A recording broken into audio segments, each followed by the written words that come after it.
Hello, I'm delighted today to be joined by Simon Elmer, an author and campaigner, and a man who has had a very, uh, I suspect, sizable intellectual journey from his origins in the study of art history to campaigning about the return to fascism, the biomedical security state, and the loss of our liberty and erosion of the core of our society. This is very heavy subjects to be writing about, and ones based on his research. Simon, welcome. I'd like to start just very briefly, if you could give a little outline of your starting point, you know, your initial studies and how you started your professional life, just to put in context the journey we're about to outline. Hello, David. Thank you for having me on UK Column. Well, I trained as an art historian. I did my PhD at University College London, which I completed in around about 2000. And yeah, people sometimes find it like, why is an art historian writing about what I'm doing now? But for myself, I don't find that such a strange thing. I taught for many years in art history, and the period I taught in was the period in Europe and the US between the two world wars, so the 20s and 30s. Um, so the historical background to the history of art, the theory of art that I was teaching was the period of the rise of fascism in Europe, and that's been particularly useful in the book I've written, The Road to Fascism. After a number of years, I got out of academia. I'm very glad I did, seeing what's happened to it now. Because I certainly wouldn't have had the independence that I've got now as an independent researcher that I would have had if I was still in academia. My partner, Geraldine Denning, is still in academia, and I know a lot of academics, and the sort of pressures they're under of compliance and self-censorship is extraordinary. In 2015, I co-founded my current company, which is called Architects for Social Housing. We're an architectural practice, but I myself am not an architect, even though I studied the history of architecture. I'm the head of research for that. And you might ask, why does an architectural practice need a head of research? We formed to successfully tried to propose alternatives to existing housing policy, particularly in the UK, which is a policy of marketizing housing and financializing the housing market. And this goes across all the parties in power. That is at government level, at municipal level, and also at local authority level. And when we were specifically formed to propose design alternatives, architectural design alternatives to the council housing estate demolition program, which is a nationwide program, but it's particularly focused on London council estates because London land is worth so much. So the point of it is to demolish council estates and build the highest value market property you can on top of it. So when I got into this, I realized that my research skills and writing skills, so both analysis and then producing documents, could be very useful in proposing alternatives and exposing the origins, if you like, of the housing crisis, which, even though nobody really talks about it anymore, it really dominated the politics in this country in the 2010s. Well, back in the what would it be now, 80s, my older brother, who's quite a bit older than me, he was a property developer. Yeah. Industrial property had been his background, but he got interested in the housing crisis at this time. And he made a proposal to the Scottish government, well, it wasn't Scottish government, Scottish office at that point, and local authority, whereby he was proposing essentially a a very large investment, which he'd secured from the City of London, into social housing in Scotland on a commercial basis.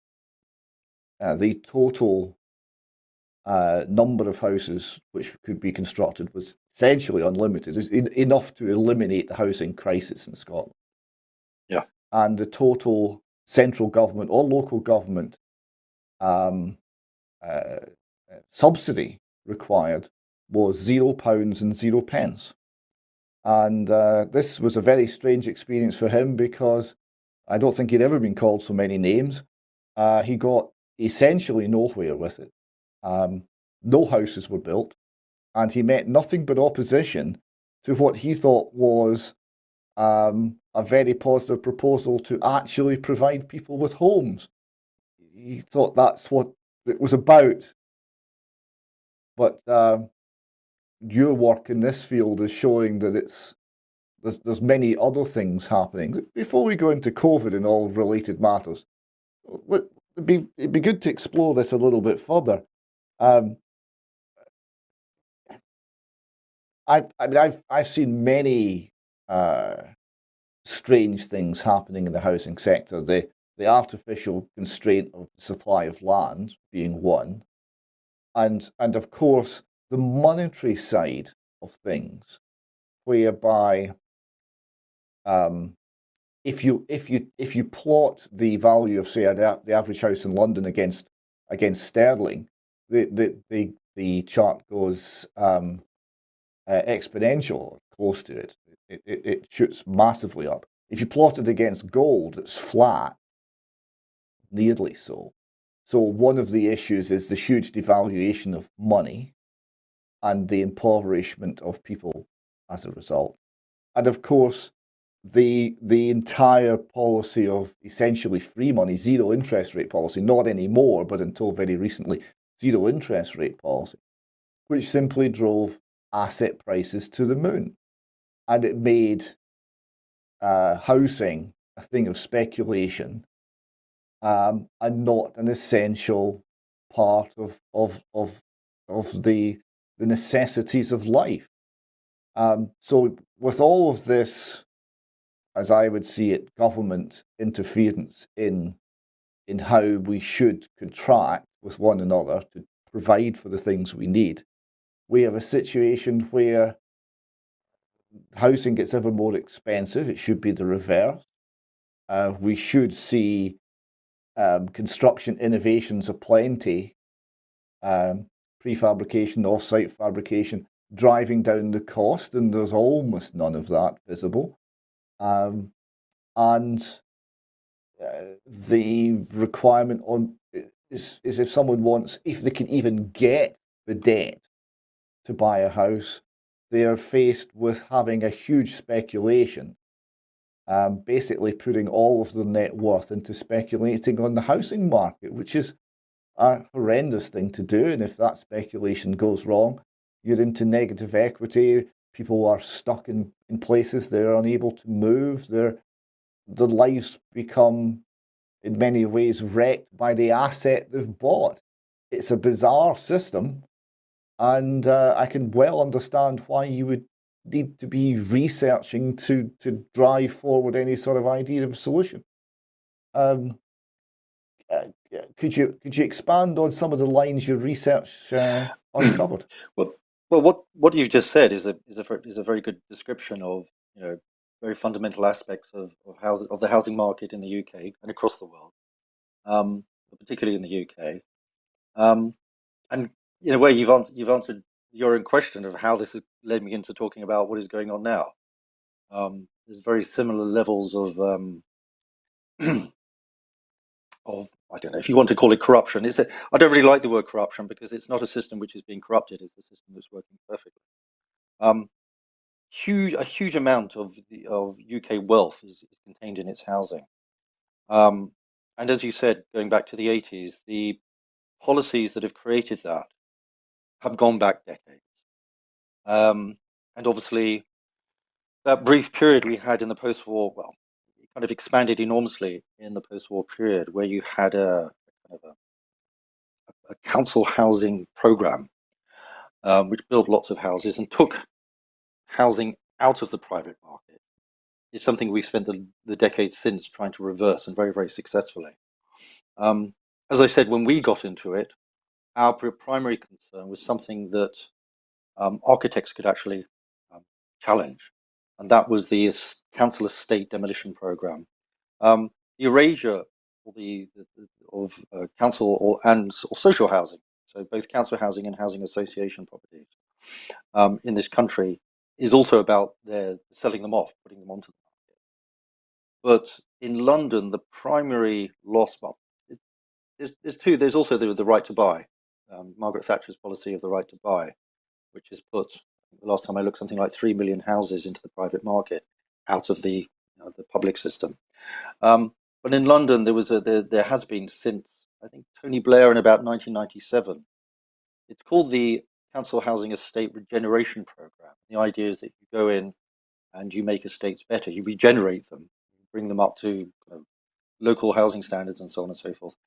But in London and increasingly across the UK, that is simply a demolition program. Of all the economic conditions which you described, it is actually impossible to demolish a council estate, say 1,000 or 2,000 homes, compensate the leaseholders even as poorly as they are, rehouse the existing tenants elsewhere, and then build any form of social housing, council housing, or housing place. It's simply not financially possible.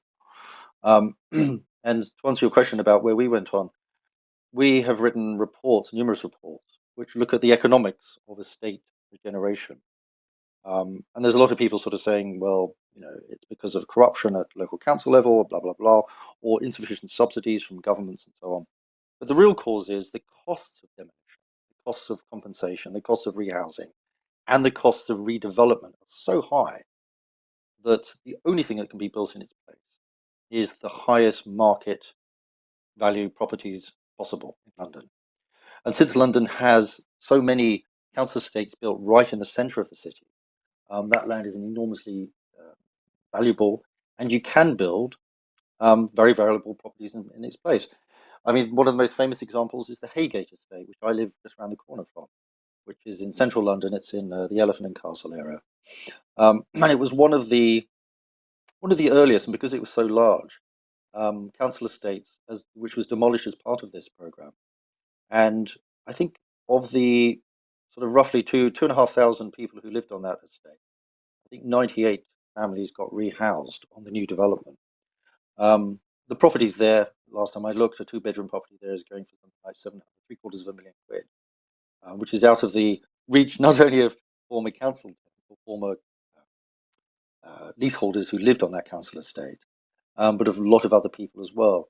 And in fact, most of that, if not all of those, the newly developed properties, which are still being built now, were marketed in Southeast Asia. And we've had this kind of huge, very wealthy community move in here. And they've got no idea that their homes, their lovely new homes, they're very, very expensive new homes, round about the million mark, have been built on the ruins of a demolished council estate. So we did a lot of research into trying to understand this market.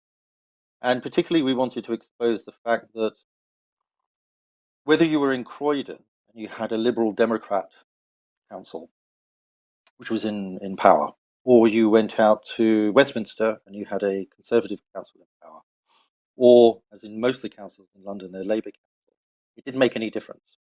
All three parties who were in power were all pushing state demolition programs. And strangely enough, all the oppositions in those councils were opposed to it. So it had become a kind of, has become a apolitical program, in the sense that it's a radically political program because it's about clearing people out of the centre of London and other cities. But no matter who you vote for, it's not going to make any difference to the program itself. Taking some experience from Scotland, the housing situation in Glasgow has been a slow motion train wreck as well for many decades. We had the development of Glasgow was extraordinarily dense with housing densities in the Industrial Revolution. It was very rapid, and all the tenements went up in 30 or 40 years. The city grew enormously. When the First World War came along, such was the pressure, it was driving rents up, and wartime restrictions and all the rest of it. There was rent control placed on, which has got the same effect on a city as carpet bombing. It just takes a little longer. So by the time I was a small boy, I remember Glasgow being a sea of rubble, as vast acreages of tenements were demolished. But what happened here was very poor quality housing, very overcrowded conditions, but communities which worked, where every close was a little community unto its own right, and people were taken out of that and put in either high-rise developments or schemes on the periphery of the city with no facilities. And the experience of the people was never quite the same, despite the nominally better housing. Even that was quite poor in a lot of cases. Some of the high rises in Glasgow were never occupied, such were the technical problem. They were built and then they sat there for a decade or so, and then they were demolished. And it's been one where the interests of the individual people were never respected. And the more recent aspects of this, with the money interest and the fact that international finance is coming in and speculating on homes in London, with essentially free money, so it's essentially unlimited, and it's made it a city which is not accessible for the people who live and work there. It's a bizarre societal end result where people are being presumably estranged from their own city and forced to commute and forced to spend time on trains and tubes rather than actually living and working and having a life. It has a very profound effect. The last 3 years before this one, we were working with quite a large group that we put together. Because what we do, we're not really, we put together working groups for projects that we work on, and we bring in quantity surveyors, engineers, environmental engineers, architects, and so on and so forth. And we put together a report, and in that report, we'll propose the architectural alternative to demolishing an estate. The one we were working on was St. Raphael's estate, which is up near Wembley. And it was a estate of about 2,500 people. And we were successful in helping save it. And we can do things like saying our proposals are about 1/8 of the cost, the actual outlay that they are proposing with demolition and redevelopment.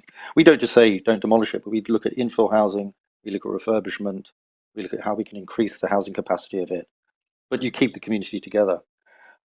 We can produce analyses of what's going to happen to the people who are living there now, the existing community, and how they're going to have to be moved out and what's going to happen to them. And we can even produce environmental analyses of the carbon costs of demolition, disposing of waste, and all this sort of stuff. But one of the hardest things has been to do is to actually look at what you were talking about what it does to community. That's a lot less unquantifiable. Unfortunately, a lot of the people who are promoting this, the councillors, the architects, the engineers, the developers, financiers, they've never lived on a council estate. And council estates are communities which are usually, at the very least, 3 generations of people who are living on the estate or around the estate. And they're very interdependent, those generations. One of the blocks that we were having a kind of a exhibition of some of our works, and a woman came up who lived on this one block on the St. Raphael's estate, and she told us about herself. She told us about the block, and she said she's got the nickname Mother because she looks after so many people on the estate. The single mothers, when they go out to work, she looks after their kids. There's a very elderly lady in her 90s at the end of the block, and she looks after her. There's disabled people, I think her own mother was disabled, and there's a kind of a real interdependence in that community. You can go from the block to the whole estate. And when you break up that community, and that always happens, it always happens. Those communities get broken up when an estate is demolished. All those support networks fall to pieces, and people die very, very quickly on it. Um, and I think again, go back to the sort of the subject of this kind of interview. These policies are designed to destroy communities. They're designed to do a lot of things. One of the things they're designed to do is to make enormous amount of money. And one of the big misconceptions about social or council housing in this country is that it's being subsidized by the state. That's not the case at all. When it was built, loans were taken out effectively against the government, and the government has recouped those. The sort of large housing estates, the post-war housing estates were built in the 50s and 60s, and even up to the 70s, have recouped their costs a long time ago, and they are actually making money for the council. The councils who sort of say we can't afford to refurbish them and stuff, they're simply lying about that. What is being subsidized by the state is the new developments that are being built on their ruins. There is no, in my opinion, from a lot of analysis of a number of years, there is really there's no public development project, particularly residential development in this country, which isn't designed to get public subsidies from the government.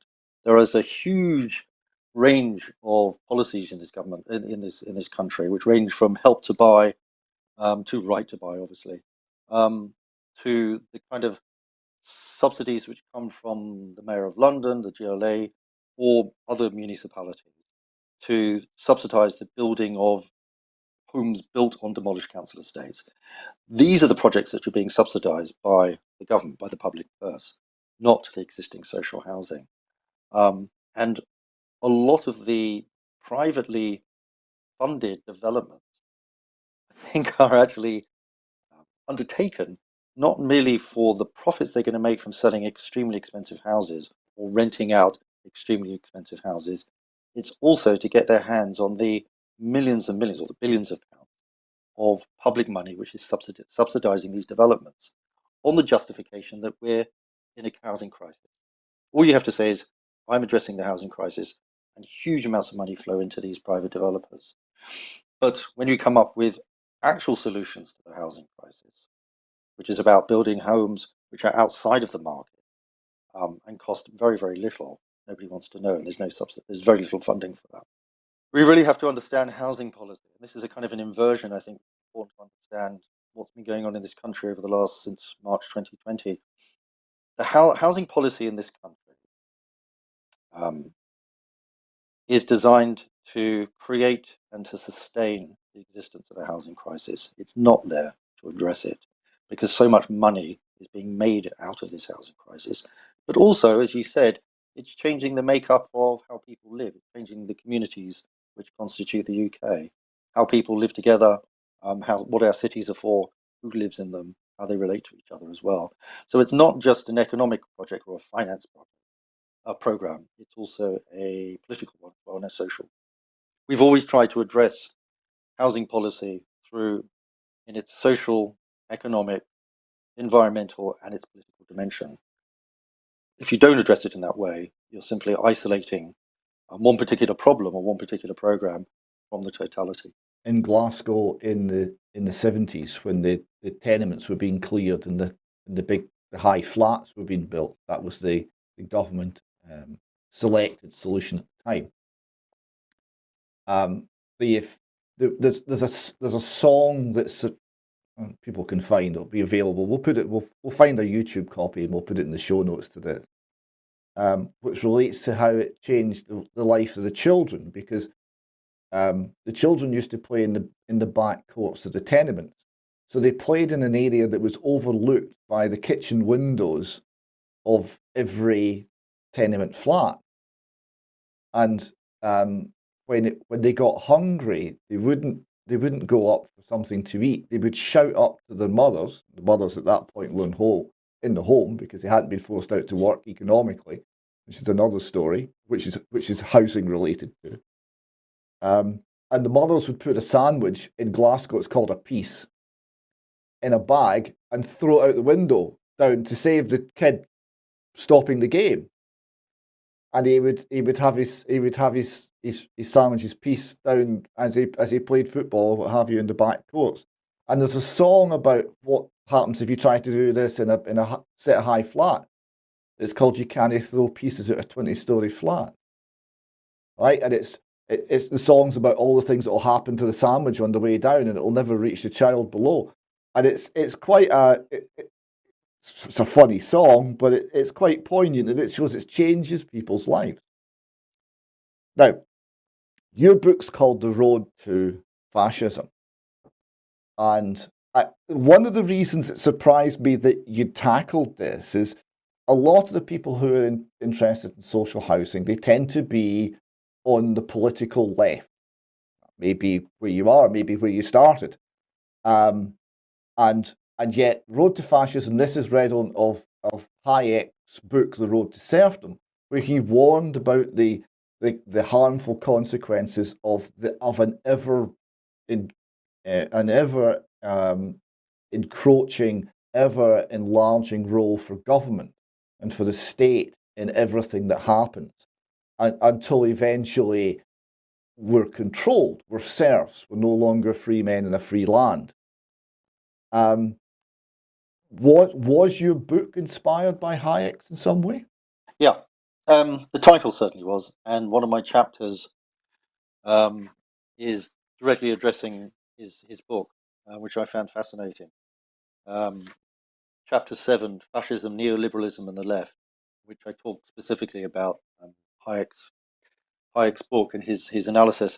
It is the title of the book, The Road to Fascism, is a definite quotation of Hayek's book, The Road to Serfdom. And as I said in my preface, his warning about what happens when the rights of the individual are subsumed to a collective good which is decided by government. And the state, on the justification of that, the state comes in to micromanage increasing aspects of our life. Having said that, I'm not a Hayekian at all. In fact, when I read his book, which I'd been meaning to read for many years, sometimes these chances kind of come along and you think, now's the time to read it. I was very disappointed with it. I was fascinated with it. Too many people in this country, and I think around the world, only read their side of things. If you're a leftist, you read left stuff. You're on the right, blah blah blah blah. I don't agree with that at all. You should always read the people who you don't agree with. His book is not a book of economics. I don't think it's a manifesto. It was written. It was published in 44, wasn't it? 1944. And in my reading of it, the reason it became kind of like a Bible, isn't it? It became a kind of the equivalent of Das Kapital for the right. Is it answered the need of the movement in economics which is we call now neoliberalism, which came out of the late 60s, the early 70s. Came out of the sort of the Chicago School of Economics and went on to conquer the world. I refer to neoliberalism as the neoliberal revolution, which happened on the back of the separation of the US dollar from the gold standard in 71, and eventually went on to take over the US, the UK, and pretty much every Western economy. We shouldn't forget that neoliberalism was first trialed not in the US or the UK, not by Reagan or Thatcher. It was trialed by Pinochet in Chile and under the Argentinian junta. In other words, under not fascist, but certainly military dictatorship. And it was funded on the back of corporations, global corporations who knew they could go in, and when the national resources and industries and services of those countries had been privatized, they could go in and jump on it. So I think neoliberalism has got, well, first of all, that model of privatization is something that we're seeing under the kind of the COVID crisis as well. So I think it's got something to teach us there. But I think this is the way in which I was able to rehabilitate, if you like, or to reuse this term fascism. Um, Over the previous 2 years, when I'd been writing about the coronavirus crisis, I'd always avoided using this term. It's a very difficult term to use. Um, it's usually, if you use it, it's usually as an insult. It's not really taken seriously as a description of a contemporary form of politics. It's used in the term neo-fascism to describe groups like Ukraine, for instance, or it was before we suddenly became their best friends. But it's not really used to describe what's going on in Western politics. If you call the US or something like that fascist, you get diminished or you get dismissed as someone who's not a very serious person. And I had resisted using it. But then I think when we got into last winter and you had those extraordinary levels of state violence in places like Canada, France, Austria, Germany, Australia, and New Zealand, um, I was looking at that and thinking, if this isn't fascism, what is it? And Hayek's book, and for those who haven't read it, Hayek basically equates all forms of centralized um, economies, centralized governments who've got complete control over the economy, as a form of fascism. So in that way, he says that any form of socialism or communism is the same as fascism. And he reduces the differences between it. Um, and I took up this term fascism because I was very concerned about the fact that a lot of people who were resisting coronavirus justified restrictions on our human rights, which in Austria got to the point where I think they're about to say that anyone who didn't get one of the vaccinations would be basically under house arrest. And if they resisted, if they actually came out of their homes and they got arrested, they would get a fine. If they couldn't pay their fine, they would end up in jail. So we were definitely going down a kind of generally going down a road to fascism. And a lot of the people who've been resisting this come from if you like, the libertarian right. I really don't think those terms left and right really mean anything else anymore, but they were definitely from a libertarian position. And to describe this enormous increase in the power, the reach of the state over our freedom, people were describing this as a form of communism. And I think that is very, very, very wrong. What the governments, the G20, the G7, the WEF, the World Economic Forum, the World Health Organization, the International Monetary Fund, the World Bank, and all the other global transnational organizations who are the architects and the implementers of this revolution that is going on. And I believe it's a revolution in capitalism. They're not communists. They are this what I believe is happening now is after 40 years of neoliberalism, capitalism is undergoing a revolution into something which is far more authoritarian and is forming a new form of totalitarianism. So the term fascism, looking back on what happened in the 30s and how it was done, fascism arose from the failure of democratic states in Europe in the 20s and 30s, helped me to understand what was happening now. How fascism rises out of a crisis in finance, an economic crisis, and it's built on a crumbling or a failing democracy. And what we've got in the West, in the UK, but across the West, is we've got enormous financial crisis and we've got failing democracies. Fascism is a still a very controversial term because it came also, it certainly came out of the crises in leadership in democracies, in the inability of some of the states, especially America, to deal with the economic setbacks. But it came out also of what was termed the progressive age, the idea that government can do more, the idea that government must be proactive, the idea that people can't be left alone, and that government's role is to manage more and more of their lives. And as you see through the COVID crisis, almost their every move or lack thereof. So a lot of people view fascism as a right wing thing. Others, I would tend to agree with them, point to the left wing history of Mussolini and say, no, it's come from the left. But the degree to which these things matter, or the way in which they really matter, is no longer as relevant. I would agree with that. I tried to write something on this. Actually, I was just looking when I wrote it. It was back in 2019, so just before COVID kicked off.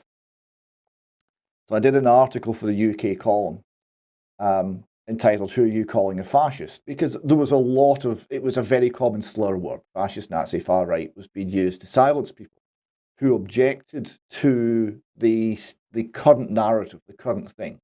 If you were in any way a dissident, you would be called these phrases. So I decided to look into them and to try and give it a fair hearing, because you should be able to correctly identify what the thing you're imposing is.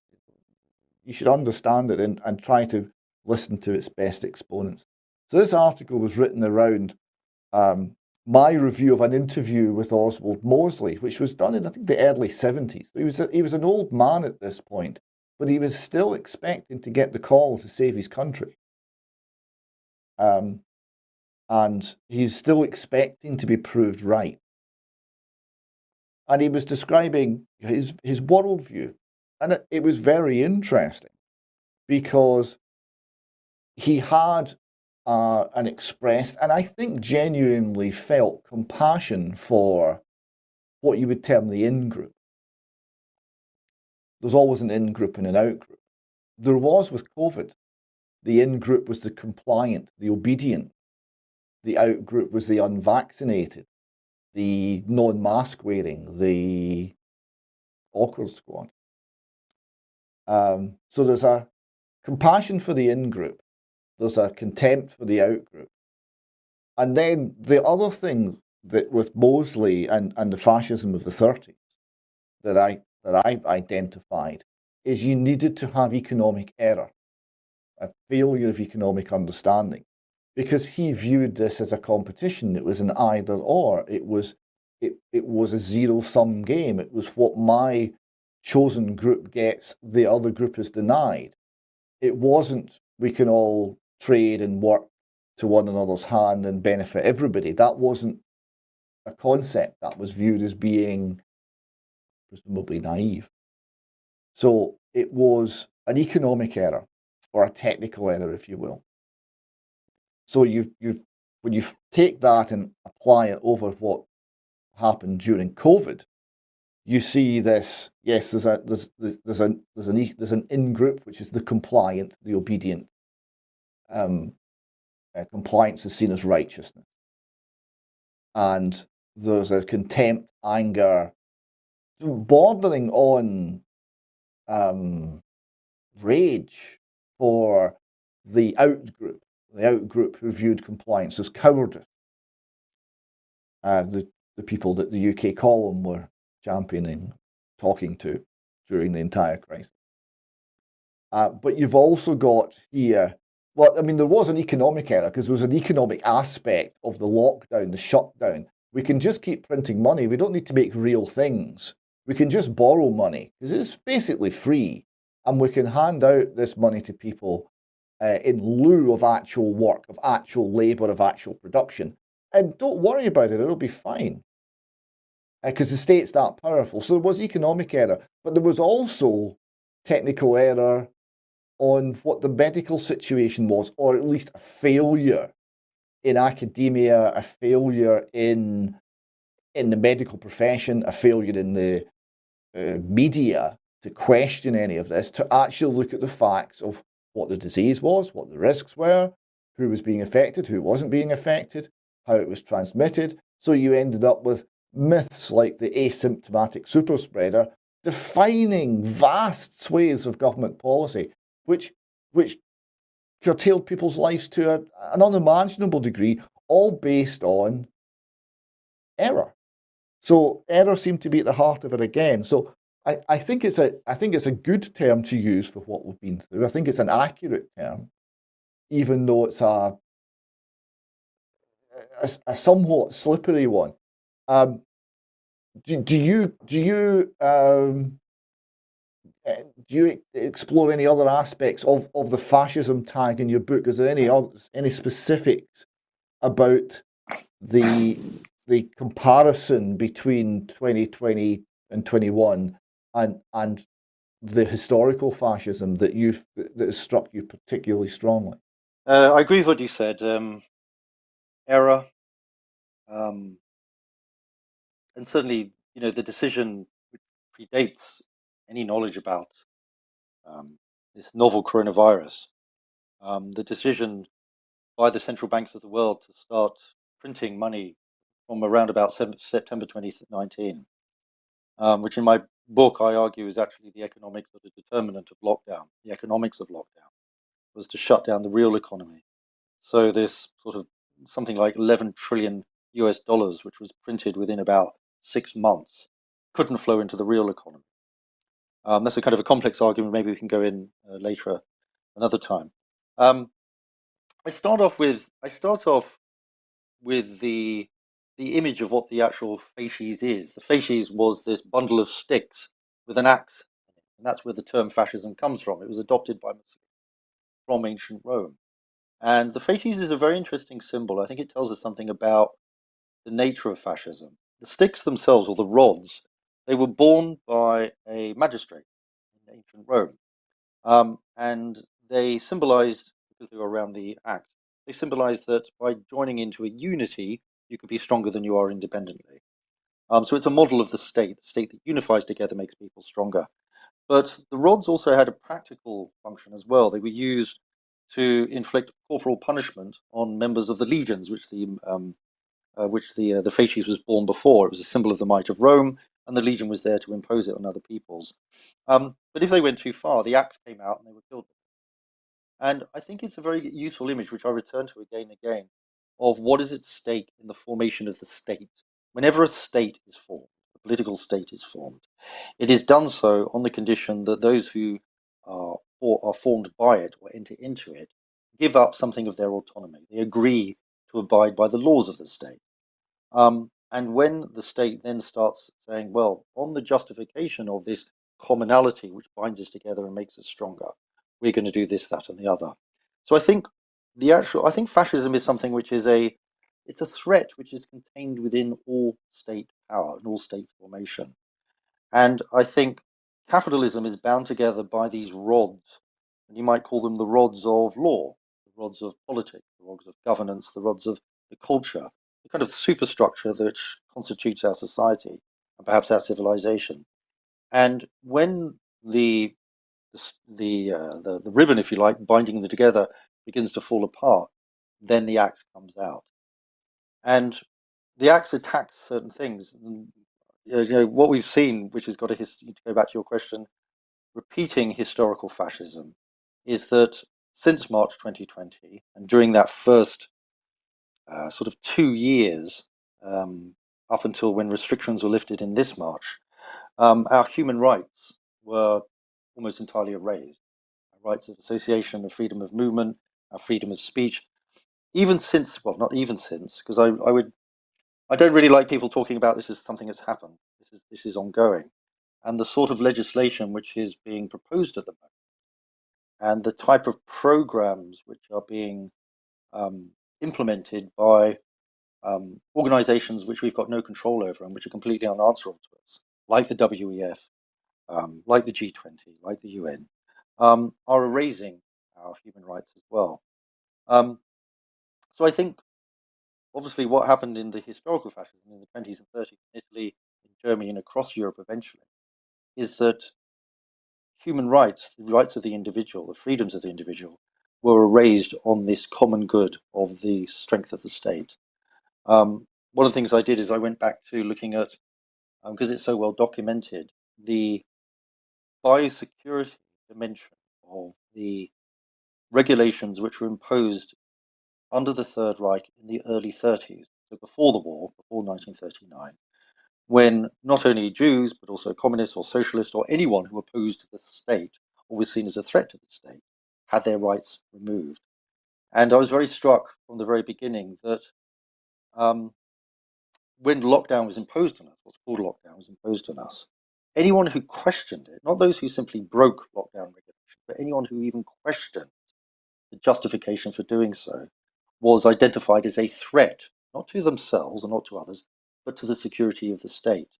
So right from the very beginning, we had, and this is this biosecurity dimension, of fascism, that the human body is being controlled on behalf of the state. The state is actually making claims over the rights to care for, but also to punish, to quarantine, to imprison, to fine, etc. The human bodies.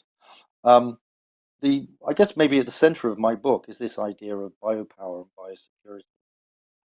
And biopower and biosecurity is how we change. The state makes claim to the biological life of its citizens outside of any structure of human rights or democracy or accountability. And I think that's what's going on at the moment. That's why I think the 2 years of the lockdown were primarily a preparation for what is about to happen now. When digital ID comes in, when central bank digital currency comes in, when we create a social credit system based on that in China, which links the Internet of Bodies to the Internet of Things, when we have a universal basic income for those who have been basically made unemployed by the state, when we've got this kind of managed decline of Western economies, all this is going to lead to a point where the state has got absolute control, that is, surveillance, monitoring, control, and punishment over the citizens of those states, because it has made claims to our biological existence.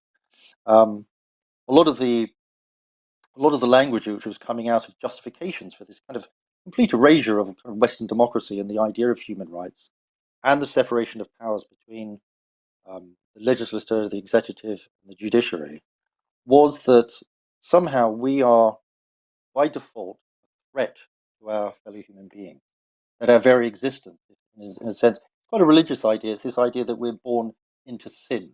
Somehow, everyone, child born, is somehow deficient in their biology. They are, by definition, a threat to their fellow human beings. And it's extraordinary how quickly we kind of accepted it. And on that justification, that somehow our biology is it's the duty and the right of the state to take possession of our biological being, to improve it, to protect it, to make sure it doesn't infect anyone else. We've given up the very heart of what we are as human beings. And that's definitely one of the ways I've looked at the historical resonances between what happened in the 20s and 30s, when there was a real discourse of disease, of infection. As you said before, the kind of the in and the out people. There were certain people who were considered part of the state, who had citizenship, and there were those who were outside it.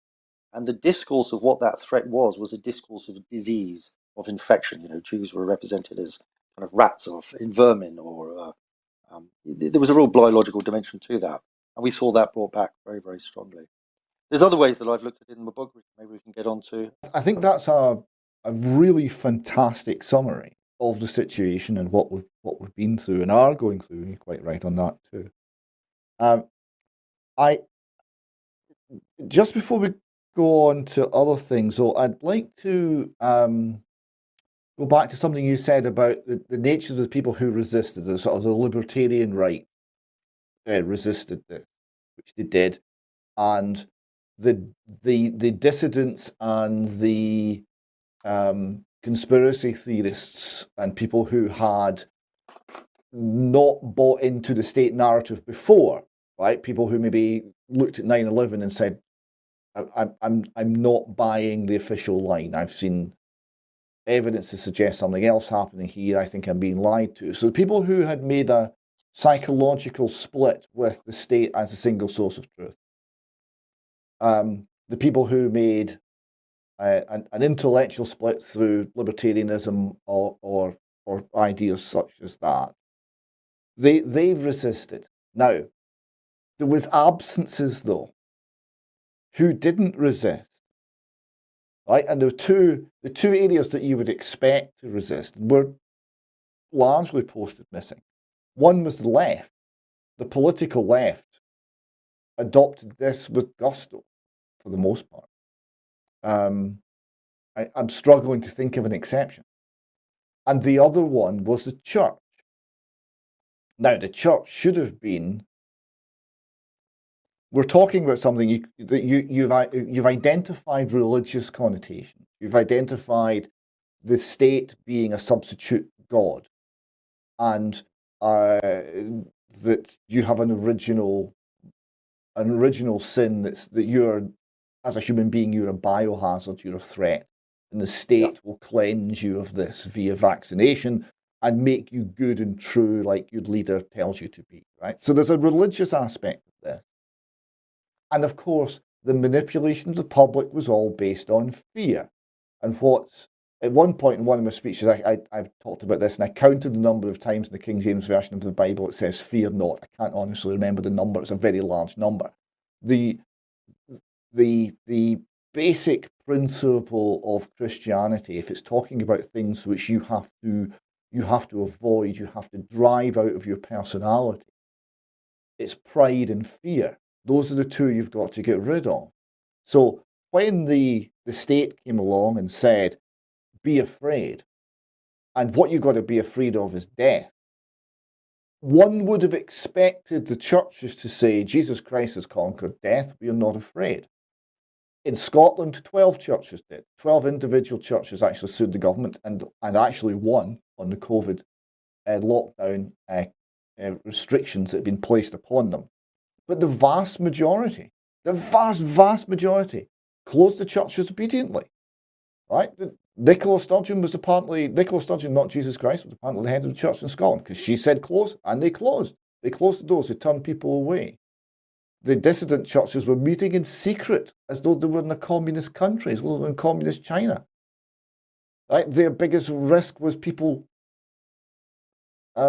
informing on them. This happened in Ireland, in Ulster, where the churches who wouldn't stop worshipping God, some of the adherents, some of the members of that church informed on the other members to the authorities. They're meeting, they're engaging in worship, they're not doing what they're told to do in COVID restriction time. So it was an astonishing observation to see the surrender of the vast majority of the churches and the surrender of the vast majority of the allegedly radical left. Indeed, it was surrender if it wasn't just an adoption of what they always wanted, which was power, to this idea. So,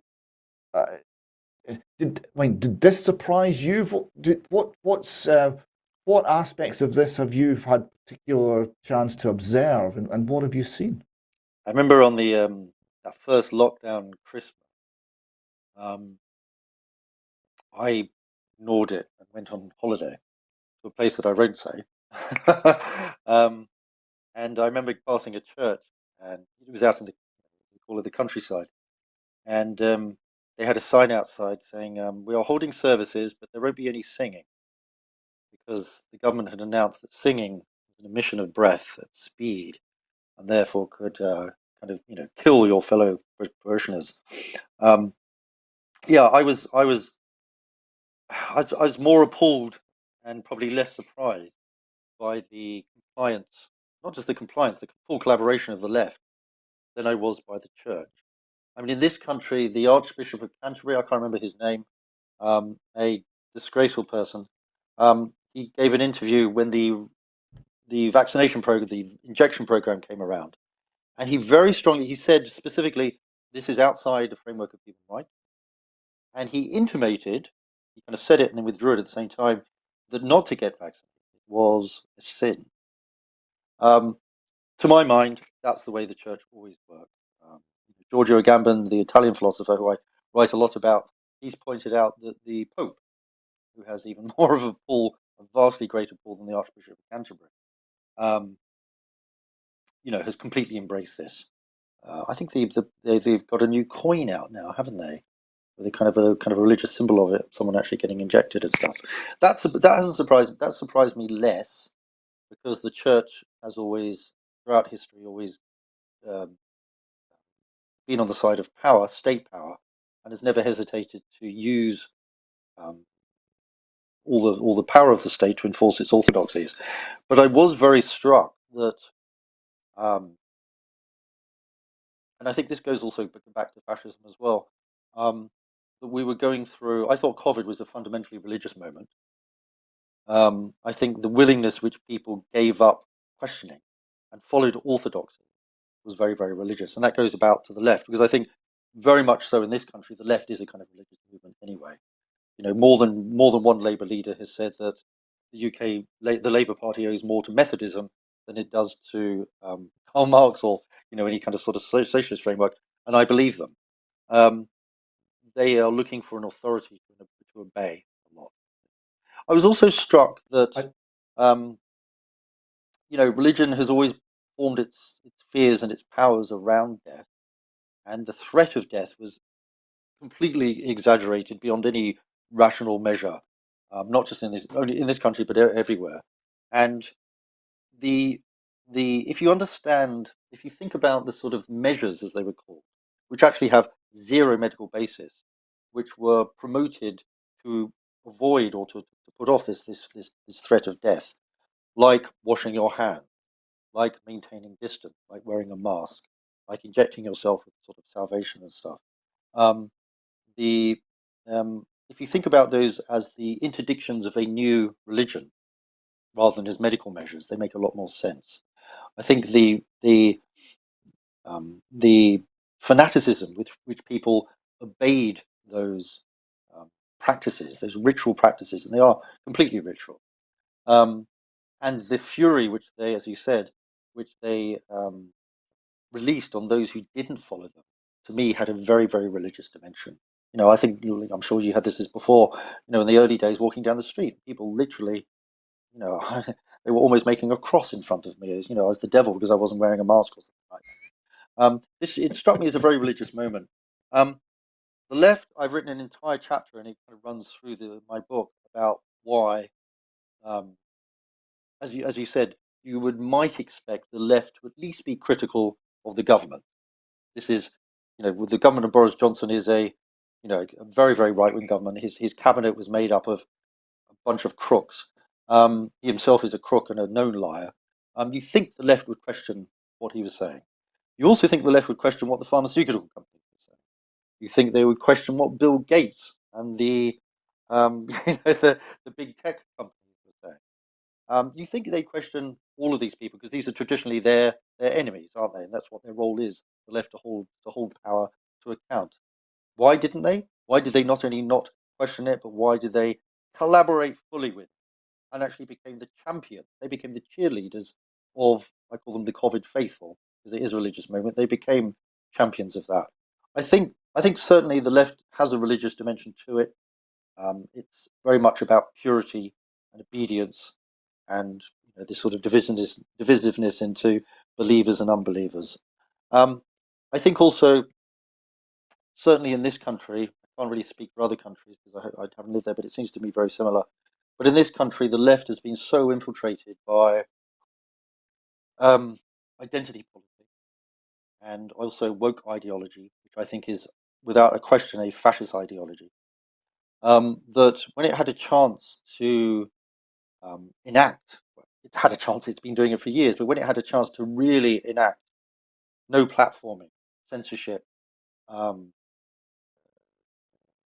sort of anathematization of anyone who disagrees with you, the whole left put on its kind of its hair shirt, went out into the street, waved its incense, and it was to seem like out of an Ingmar Bergman film. I think that's because the left in this country has absolutely nothing whatsoever socialist about it.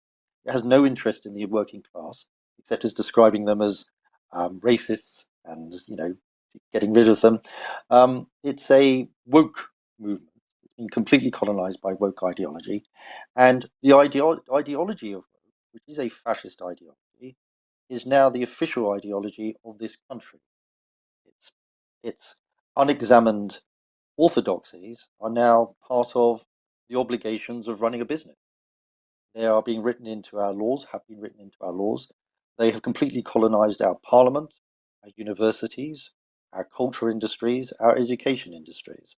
I think there is a terrifying and very overtly fascist ideology. We have to remember that I think after all the many, many years of kind of Hollywood cinema, when we think of fascism, we think of jackbooted Nazis sort of marching across Nuremberg, in the Nuremberg rallies. That's not what it was. Fascism was a movement of the young, and it was a movement which was of salvation. it had this heroic figure, whether it was Mussolini or Hitler, who exerted a religious power over his audience. Um, the figure of the Führer, or Mussolini's Il Duce, combined both a military authority and obedience to that authority with a kind of a messianic religious power as well. We don't have that figure now. That's something which is very different to historical fascism. We don't have these kind of heroic figures up there. But we have transnational organizations, which are technocracies, international technocracies, which are quite openly against any notion of democracy or human rights or their accountability to us. A new world order based on a single global government. And yeah, people have just signed up to this. This is exactly what I concluded watching Scottish politics. The SNP are very much of the left. The Green Party is even further to the left. The SNP made a strategic decision in 1979 that they would never be flanked on the left by the Labour Party. So they positioned themselves to the left of the Labour Party and made sure they couldn't be criticised on that front. What did they become? What I concluded was it was fascism in internationalised form.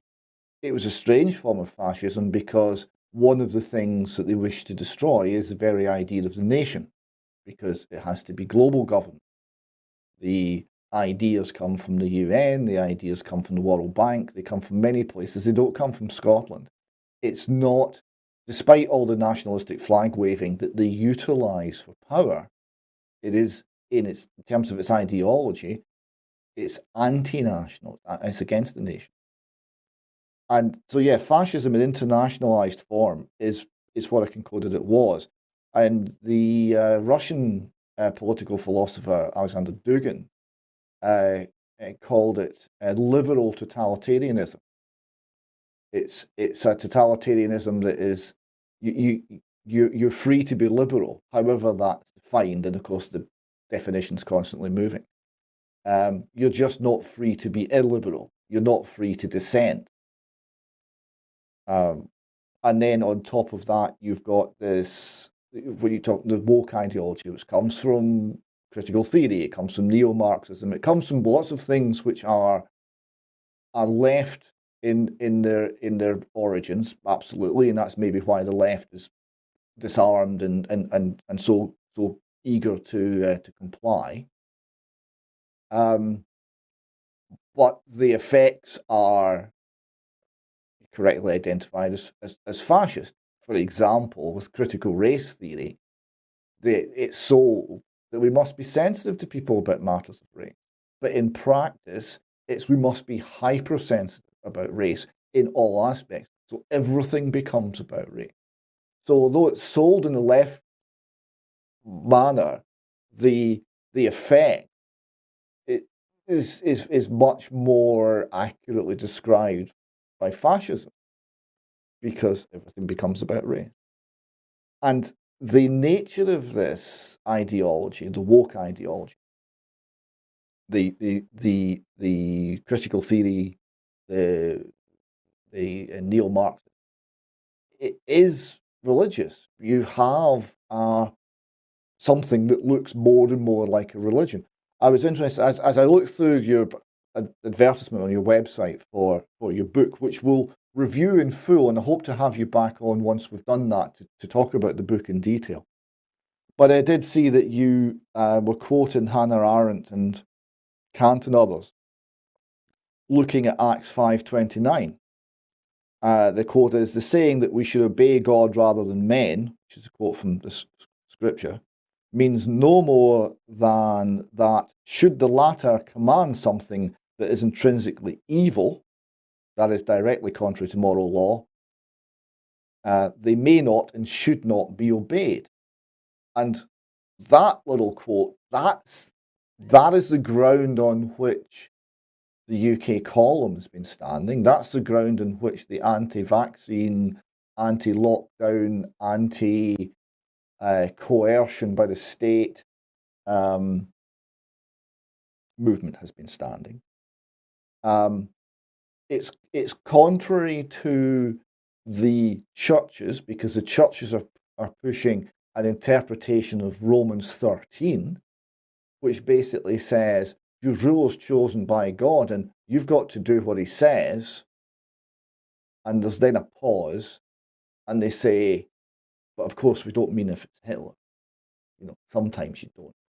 Which is a clue that they're not interpreting scripture correctly. And I'll need to write about this because I'm absolutely convinced that Romans 13 is not talking about civil rulers at all, and it's been completely misinterpreted for centuries to induce a compliance from Christians that they think is righteousness that is in fact cowardice. Just as we saw with the COVID lockdown, that what we were told compliance is righteousness has been a lie for the last 3 years. So the religious aspects of it are fundamental. The substitution of a false god, essentially.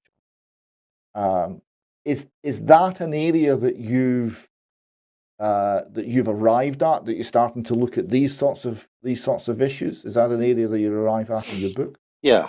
The quote, the mention that you mentioned, Hannah Arendt, the German political theorist, and in the book I quote Kant saying, if there's a choice between as he puts it, the laws of God and man-made laws, we should always go, and the man-made laws are wrong. We should always obey the rules of God, which is his way of sort of saying that simply because the law exists, every man, every individual is his own legislator, and he can't avoid the responsibility of his own judgment by saying, I was just obeying orders.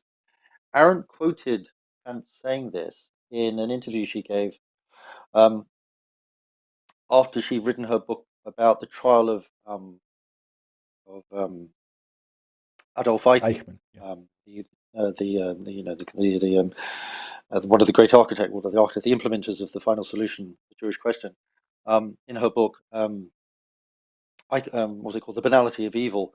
As you probably know, when Eichmann was on trial in Israel, his ultimate sort of defense was, as it is, of people who implement atrocities and genocide throughout history. I was just obeying orders. I was doing my job. The Führer was the law, and therefore I had no right to obey it, to disobey it. Not only that, but my virtue as an individual comes from my strict obedience to the law. And when I read this, because I've been reading Aaron's books throughout this period, that really resonated with me. That what we were going back to before, that people were not merely obeying grudgingly what they had been told.